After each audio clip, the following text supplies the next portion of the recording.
গতকাল বিজেপি অফিসে সুস্মিতা দেবের যোগদান উপলক্ষে যে একটা সংবর্ধনা সভার আয়োজন করা হয়েছিল, সেই সভায় ভাষণ দিতে গিয়ে একটা গুরুত্বপূর্ণ কথা বলেছেন মন্ত্রী কৌশিক রায়। আমি এই বিষয়ে একটু আপনাদের সামনে তুলে ধরছি, কারণ এটা আমার কাছে মনে হয়েছে অত্যন্ত গুরুত্বপূর্ণ এবং সবার, বিশেষ করে বিজেপি যারা কর্মী সমর্থক আছেন তাদের এই বিষয়টা অনুধাবন করা বেশি প্রয়োজন। আগে আমরা শুনে নিই মন্ত্রী কৌশিক রায় কি বলেছেন। আমার একটা দলের কার্যকর্তাদের কাছে একটা অনুরোধ থাকবে, অনেক সময় সোশ্যাল মিডিয়াতে অনেক শহরের বিশিষ্ট ব্যক্তিরা যারা রাজনীতির সঙ্গে যুক্ত নয়, সাধারণ নাগরিকরা অনেক সময় সোশ্যাল মিডিয়াতে যে রাস্তা খারাপ বিভিন্ন সমস্যা নিয়ে তারা নিজের যে বক্তব্য ফেসবুকে কমেন্ট ইত্যাদি করে থাকে। আমার প্রত্যেকের কাছে অনুরোধ, যে ব্যক্তি হোক কোন সংস্থা হোক, যদি কোনো সময় কোনো অসুবিধা হয় কেউ সেটা নিয়ে সরকারের সমালোচনা করতে পারে। কোন রাজনৈতিক দল যদি সমালোচনা করে তো সেই রাজনৈতিক দলের বিরুদ্ধে আপনারা কথা বলুন।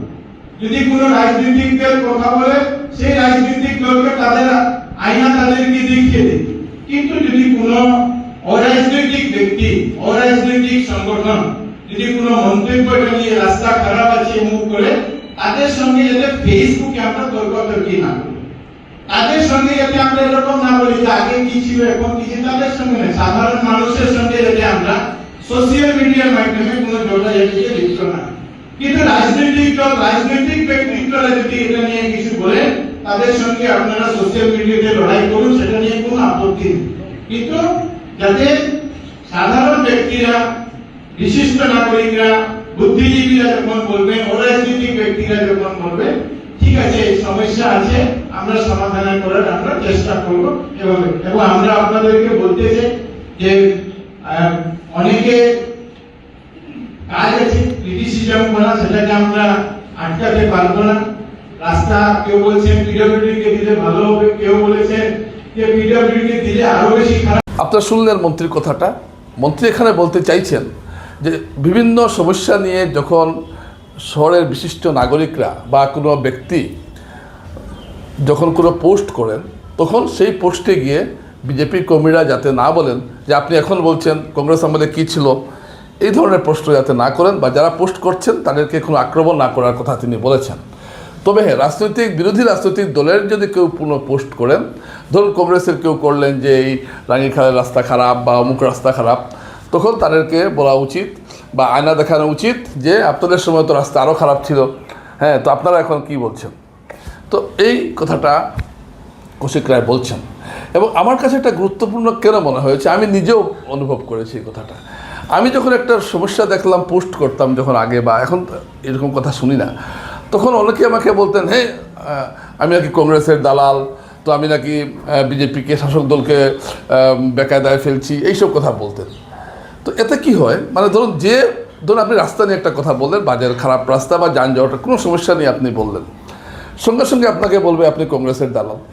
এতে কি হয়, এই কথার এই ধরনের, আপনি এখন ধরুন কংগ্রেসের সভাপতি বা কংগ্রেসের কেউ একটা পোস্ট করেছেন, তার বিরুদ্ধে বলুন, ঠিক আছে, কিন্তু সাধারণ মানুষ যারা আছে, বিভিন্ন সংগঠন আছে যারা রাস্তা নিয়ে আন্দোলন করে, বিভিন্ন বিষয় নিয়ে আন্দোলন করে, বিভিন্ন সামাজিক সমস্যা নিয়ে যারা কথা বলে, তাদেরকে যখন এ ধরনের কথা বলা হয়, তারা একটা পোস্ট করার পরে যে আপনারা এতদিন কোথায় ছিলেন, কংগ্রেস আমলে কেন আপনারা কিছু বলেননি, আজ কেন বলছেন, এই ধরনের জবাব না দেওয়ার জন্য মন্ত্রী বলেছেন।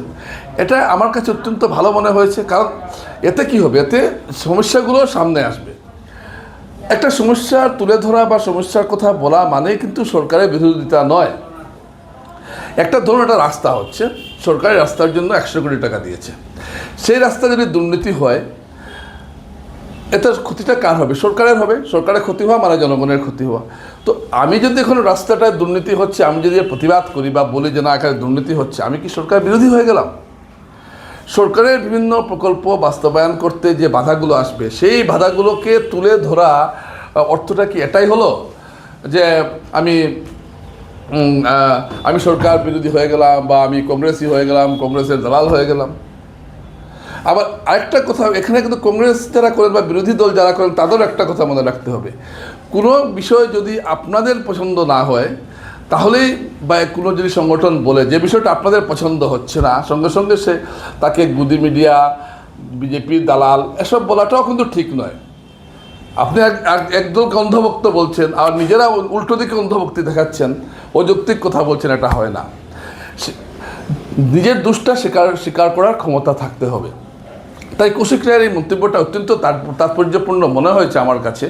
এর কারণটা এটাই যে কৌশিক রায় একটা বিশেষ অবস্থান তুলে ধরেছেন এবং এর ফলে সোশ্যাল মিডিয়ায় স্বচ্ছ সমালোচনাগুলো আসবে এবং এই সমালোচনাগুলো থেকে সরকার বুঝতে পারবে সমস্যাটা কোন জায়গায়। এখন মন্ত্রী এলেন বা কোনো নেতা এলেন, তার সামনে তার দলের বা তার ঘনিষ্ঠরা তো আর তার দোষ বলবে না, রাস্তা ঠিক আছে, না ঠিক আছে, কিছু লোক চিৎকার করছে, কংগ্রেসে কিছু লোক, তো তখন মন্ত্রীও বুঝতে পারবেন যে না সমস্যাটা কোন জায়গায়। আজকে যে আমরা যে এই যে প্রেমতলা ক্যাপিটাল ট্রাভেলসের রাস্তার যে রিলগুলো আমরা করেছি বা যে খবরগুলো করেছেন, সাংবাদিকরা করেছেন, এনজিও কর্মীরা করেছেন, সোশ্যাল অ্যাক্টিভিস্টরা করেছেন, এসব করার ফলে তো জানতে পারলো সরকার যে অবস্থাটা কতটুকু ভয়াবহ হয়েছে এবং সঙ্গে সঙ্গে অ্যাকশনও নেওয়া হয়েছে। সুতরাং একটা সমস্যা হলে মানুষ তো তুলে ধরবেনই, এটা তো খারাপ কিছু নয়। তাই বিজেপি কর্মীদের এই কথাই বলা হয়েছে যে আপনারা এগুলো গিয়ে কমেন্ট করবেন না বা কংগ্রেসের কথা দেখাবেন। হ্যাঁ, কংগ্রেসে যদি কেউ করে তখন অবশ্যই আপনি আপনার কথা বলবেন। অত্যন্ত সঠিকভাবে কথাগুলো বলেছেন। আমি আশা করব এখন থেকে যে পোস্টগুলো আসবে নাগরিক সমস্যা নিয়ে বা শহরের বা জেলার বা উপত্যকার সমস্যা নিয়ে, আশা করি সেই পোস্টে গিয়ে কেউ এটা বলবেন না যে কংগ্রেস আমলে আপনি কোথায় ছিলেন, কংগ্রেস আমলে এটা, তার মানে কংগ্রেস আমলে একটা হয়েছিল বলে এখনও হতে হবে। কংগ্রেস আমলে হয়নি বলেই তো মানুষ আপনাদেরকে বসিয়েছে। আপনারা যদি আবার কংগ্রেসের ধোয়াই দেন, এটা হয় না, একেবারে হয় না। এই কথাটাই তিনি বলতে চেয়েছেন। আপনি যদি আপনার দোষ স্বীকার না করেন, আপনি যদি আপনার লুফলস, মানে আপনার কোন জায়গায় ত্রুটি আছে সেটা যদি না বুঝেন, আপনি কীভাবে কাজ করবেন?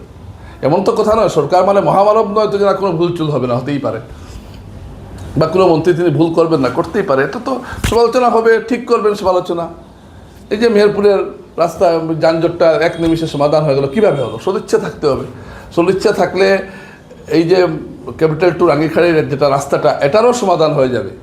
প্রথম দরকার সদিচ্ছা। তাই সঠিক কথাই বলেছেন মন্ত্রী যে রাজনৈতিক কোনো ব্যক্তি বা সংগঠন যদি কোনো কথা বলে বা যদি কোনো সমস্যা তুলে ধরে, তাদের পোস্টের নিচে গিয়ে কমেন্ট বক্সে কংগ্রেসের জমানার সঙ্গে তুলনা করাটা চলবে না, এটাই তিনি সাফ জানিয়ে দিয়েছেন। আমরা আশা করব যে বিজেপি কর্মীরা বা সমর্থকরা এই বিষয়টা মাথায় রাখবেন। নমস্কার।